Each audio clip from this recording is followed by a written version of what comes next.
J'ai repris l'entraînement pour le marathon et donc je vais vous donner un ou deux conseils qui me viennent en tête, hein, qui sont les conseils principaux. Pour réussir à faire un marathon, il faut s'entraîner à faire un marathon. Voilà.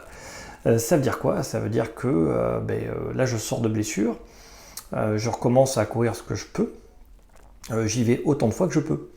Mais je respecte ma douleur et ma gêne. Aujourd'hui, je pensais faire une sortie de 21 km pour m'entraîner.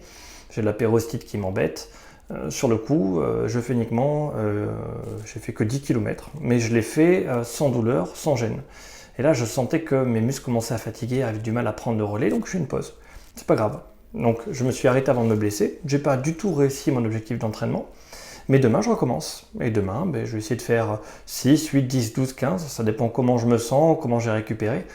Donc voilà, je ne force jamais sur mes blessures. Je cours, je peux être blessé, c'est pas grave. Mais je cours tant que mes muscles encaissent, que j'ai pas de gêne, pas de douleur, que je me sens bien, je continue. Et par contre, dès que je me sens pas bien, je fais une pause. Et je peux courir tous les jours si je cours correctement, si je cours bien. C'est juste pas mes articulations, si elles gonflent pas, si je ne sollicite pas mes blessures.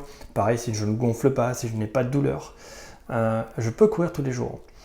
Un conseil de mon frère, qui court plutôt bien et qui est kiné lui aussi, c'est entraîne-toi pour un marathon, entraîne-toi à faire un marathon. Il me dit, si à l'entraînement tu fais tes 42 km, après tu n'as aucun problème pour courir 42 km. C'est vrai. Quand moi je m'entraînais pour le marathon, je courais 38, une fois toutes les 2 semaines. Voilà, je fais 38 une fois toutes les 2 semaines, tu es plutôt costaud, il te reste 4 à faire, ça va. Par contre c'est long, hein, c'est chiant. Donc il faut être motivé. Si tu es motivé, que tu t'entraînes, tu cours, tu y arrives. Moi, ce qui m'avait démotivé au bout d'un moment à continuer à m'entraîner, c'est que je me rendais compte que je progressais plus. Et il fallait que j'augmente la quantité de temps que je passe à l'entraînement.